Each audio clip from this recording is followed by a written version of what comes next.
Hayden Wilde, world champion. How does it feel? It's nice. It's nice to not choke at the end of the season. Done it many times, so it's cool to finish it off and just win the way I've won in the last few races, and just redo what I was hoping to do in Dubai and finished up nicely in Qatar. How real was that risk of following up the world's one of the most impressive comebacks I've certainly ever witnessed in endurance sports? If you look at severity of crash, timing, all that, versus the risk of leveling that out with a choke. Was that ever on your mind, or were you?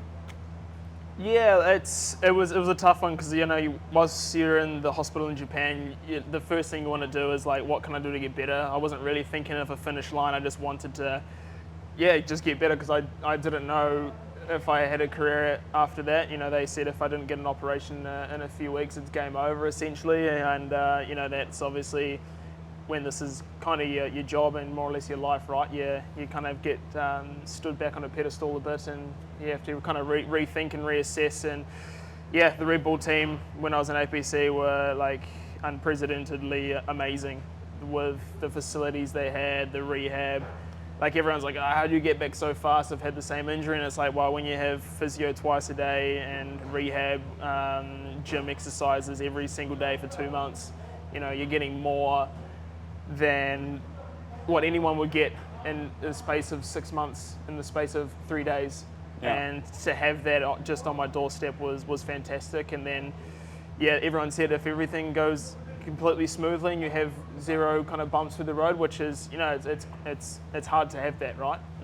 We hope we see you in London, but if not, we'll try and get you to Dubai. And fortunately for us, we had no bumps in the road and everything was pretty damn good through the recovery process. And we lined up in London, and that was an emotional one. Just a kind of, I wasn't afraid of the athlete, so to speak, because I know I can compete with them, but it was more so coming back from a big crash like that, can you actually still be at the front and kind of race the way you want to race? And that's the scariest part, right?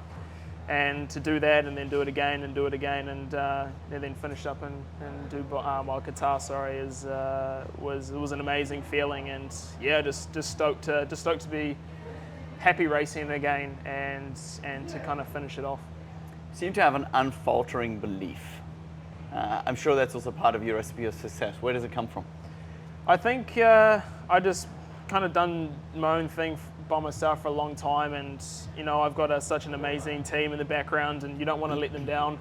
So you go into these races, and when I first started back in the day, I was never given anything on a silver platter, and I had to fight for my position. And I think that's just made me hungry. I never went through the high performance direction through Triathlon New Zealand. I had to kind of push myself into that picture. So that really helped kind of keep my drive. I was never coming into a race and finishing a race and just not giving it 100%, because at the end of the day, if I didn't win or if I didn't have a good result, I couldn't get to the next race because financially you can't afford it.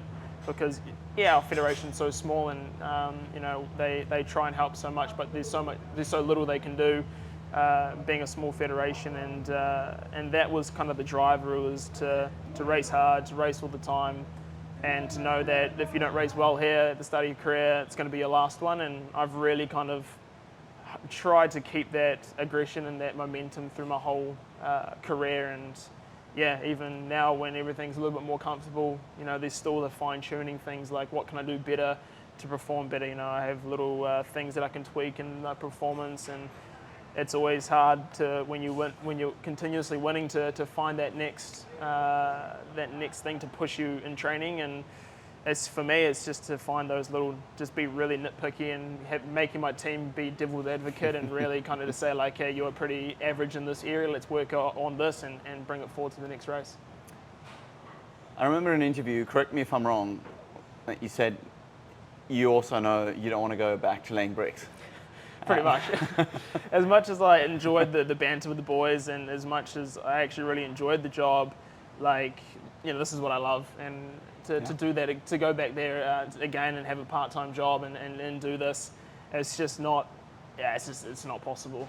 You can do it for so long to get yourself a foot in the door, but you can't do it forever. And to have that flexibility, to have the recovery, to have the team under the belt with the fueling, the nutrition, the rehab, the everything, just those 1%ers add up to so much. And yeah, to be bricolaying all the time is probably not a good idea.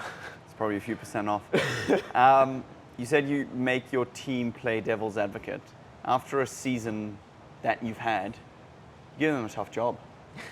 Yeah, it's and that's why I made this team. It's to make them question what I can do in training. And my manager's great at it as well. He tells it how it is and what else I can improve on.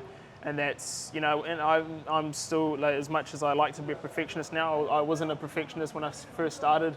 I was sloppy and it was I was all over the show, and now I'm just getting better and better and kind of critiquing those like ironing out the rug in some ways of the whole team and the platform. And yeah, throughout the season, we've had a lot of work-ons, and with Harvey, with the bike coach, there was things that we needed to work on the bike to be able to compete with the guys in the front, and the same with Gary. There was, I've always been relatively a little bit less stronger at the end of a run, so we really wanted to work on that. And then obviously going back to the swim as well, just that explosive power. So there's so many little things that I need to work on that. Okay, it's only maybe 0.5% inside that race, but if you get those right, it just saves you so much more energy through the race. And those are the little things that they like to nitpick, which is great. Yeah. And to get those perfect is what we aim for. And then once you get those, then you're going to move that goalpost and then find something else. So it's a never-ending goalpost that gets moved, and that's what makes us better, and that's what hopefully makes the others better and continues to push you right. Man, honestly, it's inspiring to see. It's cool to see how you handle it and how you have seem to have fun with it. Monkey off the back, first world title, and I intentionally say first. I know it may be difficult to think about. Have you got any ideas, any concept at all of what next year might bring for you? Yeah, for me, it's pretty much straight back into it. We were talking about the calendar as soon as T100 brought out the next few races, and it actually works out perfectly for me. We'll start in Abu Dhabi. Obviously, the Olympic qualifiers are coming up soon, and that will start in Alghero in Italy. But for us, yeah, it's kind of still balancing the two distances, and I think next year is going to be a lot more simplified. There's no double weekends, which was nice. So yeah, we'll start in Abu Dhabi for the World Series, and then we'll head to Singapore, and then head to Yokohama, and then head to San Fran. So it actually works out perfectly for the start of the season. And I don't know what I want to do after that.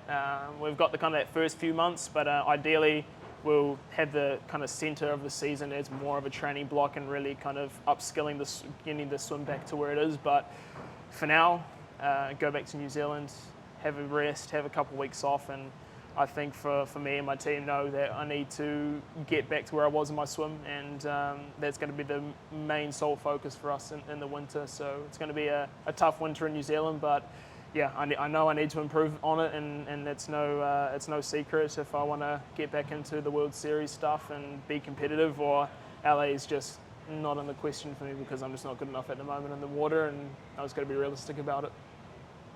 So you're discarding that for now, but I mean, that's something on your goals, right? Absolutely. So. I think the way that the racing in the World Series is going, I think it's gone back to where the Brownlee Gomez era was, where there's that front group is very hard to come back, and they know if they can stay away, they'll stay away, and they've shown that in many races. I think the chase group is not as strong as it was, with some key athletes kind of retiring or moving on to the longer distance. So I just got to make sure I'm up in the front or within range, and hopefully close that gap. I have no doubt you're going to be the driver, mate. Honestly, you smell of champagne, and so you should. I hope you take a moment to reflect on this, because, it's not every day. That final top step is probably the hardest one to get to. Just from me, massive congratulations, bro, and enjoy it. Look forward to watching your work, admiring from afar, and ticking off more goals on that list. No, thank you. No, it's nice to get the monkey off the back, and as you know, once that gets off, it's more of like a waterfall effect. So looking forward to next year. Awesome, bro. Good luck. Cheers. Nice dab.